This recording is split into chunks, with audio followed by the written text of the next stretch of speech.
여러분 안녕하세요. 생강남 ETF입니다. 지난 금요일에 미국은 한 주의 마지막 시장을 아쉽게도 좋지 못한 흐름으로 마무리를 했는데요. 이렇게 이번 주에는 올라갔다 내려갔다가를 반복을 하면서 눈치 싸움을 하다가 끝내는 패드 의장의 발언으로 인해서 시장이 급락세를 탔습니다. 그래서 다가오는 월요일에는 일단 국내 시장도 아쉽겠지만 크게 급락을 하면서 시작을 하게 될 텐데요. 그럼 이번에도 시장의 주요 흐름과 이슈들에 대해서 한번 관련된 내용을 살펴보겠습니다. 한 주의 마지막이었던 지난 금요일이죠. 미국의 증시는 아쉽게도 굉장히 큰 하락세를 보이면서 마무리를 했는데요. 잭슨홀의 회의에서 패드의 의장이 당분간 계속해서 높은 수준의 금리를 유지할 것을 시사를 하니까 시장이 실망을 해서 크게 내려가 버렸습니다. 따라서 현재 시간으로 26일 다우지수는 마이너스 3.03%가 하락을 했고요. S&P 500 지수도 마이너스 3.37%가 하락을 했던 모습이고, 그리고 기술주 중심의 나스닥 지수는 역시 가장 큰 폭인 마이너스 3.94%가 하락을 하면서 이렇게 미국을 대표하는 3대 지수는 한 주의 마무리를 아쉽게도 큰 하락세로 마무리했습니다. 따라서 시장의 공포지수로 불리고 있는 변동성 지수를 보면 한 주 동안에는 수치가 다시 올라갔는데요. 특히 26일인 금요일에 크게 올라간 것이 보이고 있고요. 결국에 지난주 20에 머물고 있었던 변동성 지수는 25로 크게 올라가면서 마무리를 했습니다. 현재 투자자들의 투자 심리가 흔들리고 있다는 것을 엿볼 수가 있고요. 그럼 우선 대표적인 우량한 기술주 기업들의 흐름을 살펴보면 한 주의 마무리는 당연히 나스닥 시장이 마이너스 4% 정도로 크게 하락을 하고 마무리가 됐던 만큼 모든 주요 기업들도 하락세로 마무리를 했고요. 특히 8개의 기업들은 정말 크게 급락을 했습니다. 애플과 마이크로소프트도 마이너스 3% 이상 하락을 했고요. 아마존닷컴과 알파벳, 구글도 마이너스 5%는 하락을 했고, 그리고 요즘에 많이 힘들어하는 반도체 기업인 엔비디아 역시 마이너스 9% 이상 급락을 했습니다. 그리고 시간의 장에서도 더 하락하는 움직임들을 보였기 때문에 다가오는 월요일에 국내장에서는 관련이 있는 두 가지 ETF가 아쉽게도 큰 하락세를 보이면서 한 주를 시작하게 될 것을 예상해보고 있고요. 그리고 우리 투자자들이 역시나 많이 투자를 하고 있는 대표적인 투자 분야들도 모두가 아쉬운 하락세로 한 주를 마무리한 모습인데요.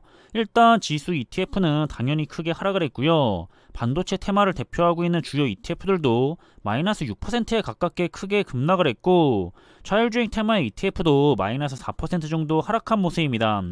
그리고 최근에 부지런히 올라오던 스마트 모빌리티 테마의 ETF였는데요. 이번에는 시장과 함께 역시나 마이너스 4% 정도 크게 하락을 했고요. 그리고 글로벌 2차전지 테마 ETF도 마이너스 2% 이상 하락을 했는데, 따라서 국내장과 관련이 있는 이 모든 분야의 ETF들은 역시나 다가오는 월요일에 굉장히 좋지 못한 흐름으로 한 주를 시작하게 되지 않을까 하는 생각입니다. 그리고 4차 산업과 관련해서 가장 기대가 되고 있는 대표적인 기술주 산업 분야의 ETF들도 하나도 빠짐없이 모든 테마의 ETF들이 하락을 했는데요. 메타버스 테마의 ETF도 마이너스 5% 정도 큰 하락의 모습을 보이면서 마무리를 했고요. 국내장과 관련이 있는 클라우드와 사이버 보안 ETF는 역시나 아쉽게도 모두 하락을 했습니다. 따라서 다가오는 월요일의 국내장에서는 메타버스나 클라우드 그리고 사이버 보안 테마 ETF가 역시 좋지 못한 하락의 흐름을 보이면서 한 주를 시작하게 될 것을 예상해보고 있고요. 그렇다면 시장을 대표하고 있는 S&P 500 지수의 흐름을 먼저 살펴보자면 한 주의 마무리는 앞에서 보신 것처럼 아쉽게도 다시 하락을 하면서 마무리를 했고요. 이번에 주가가 크게 하락을 하면서 다시 4천선을 향해서 내려가고 있는 모습입니다. 그동안에 4200선과 4300선에서 잠시 머물렀던 주가였기 때문에 다소 아쉽게 느껴질 수가 있을 것 같고요. 인플레이션을 확실하게 잡겠다는 패드의 의지가 여전히 강력하기 때문에 당분간은 시장의 변동성이 클 것으로 생각이 됩니다. 일단 시장은 패드의 시장 친화적인 태도를 기대를 한 건지 정작 기대에 어긋나는 발언이 나오니까 시장이 반응을 하면서 크게 하락을 한 건데요. 중요한 포인트는 시장이 원하고 있는 빠른 전환은 없다라는 발언이 핵심이었던 연설이었습니다. 이번 연설은 근래 패드 의장의 연설 중에서 가장 짧았다고 하는데요. 하지만 그 짧은 연설 안에 인플레이션이라는 단어가 48번이 들어갔고요. 물가 안정이라는 단어가 10번이 들어갔다고 합니다. 따라서 시장은 패드가 지금 어디에 집중을 하고 있는지 알 수가 있다고 하면서 시장의 빠른 전환을 반대하는 연설이었다고 평가를 하고 있기도 합니다. 따라서 패드 의장이 전달했던 핵심적인 메시지를 정리해보면 역시나 시장에 빠른 전환은 없다라는 의견을 전달을 했는데요. 지난 7월에 인플레이션의 수치가 낮아진 것은 좋은 일이지만 여전히 크게 부족한 상황이기 때문에 일정 수준으로 기준금리를 올릴 때까지는 금리를 올리는 것을 일시적으로 중단을 하거나 아니면 인상하는 것을 멈추거나 하는 일은 없다라고 말을 했습니다. 그리고 기준금리를 더 높이더라도 곧장 인하를 시작하는 게 아니라 상당 기간 동안은 높은 기준금리를 그대로 유지할 거라는 발언도 했는데요. 역시나 높은 인플레이션이 확실하게 잡히는 것을 보고 신중하게 움직일 거라는 의견을 제시를 한 거고요. 그리고 다음 FOMC의 회의에서도 높은 수준의 금리 인상이 적절할 것으로 언급을 했다는 점을 우리 투자자들도 주의 깊게 살펴볼 필요가 있을 것 같습니다. 그리고 마지막으로는 현재 높은 인플레이션을 잡기 위해서는 어느 정도는 고통이 따라올 거라고 발언을 해서 시장에 부정적인 영향을 미쳤던 건데요. 아무런 문제도 없이 이번 인플레이션을 잡기는 어렵다는 인식으로 해석이 되고 있고요.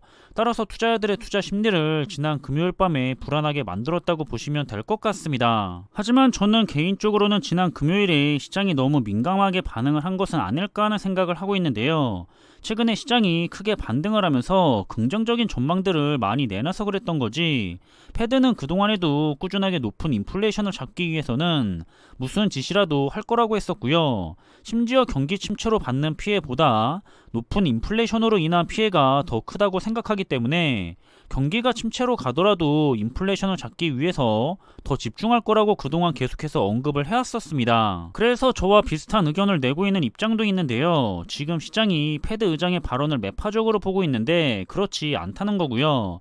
어쨌든 패드는 데이터를 보고 신중하게 움직일 수밖에 없는 상황인데, 단기간이 아니라 어느 정도의 충분한 기간 동안에 확실하게 인플레이션이 잡히는 신호가 나타나게 되면 그때는 다시 시장 친화적으로 돌아서게 될 겁니다. 따라서 저는 애초에 시장이 빠르게 회복을 해서 위로 올라갈 거라고는 생각하지 않고 있었는데요. 상단의 저항선을 4,300선 정도를 보고 있고요. 하단의 지지선은 3,500선 정도를 생각해 보고 있습니다.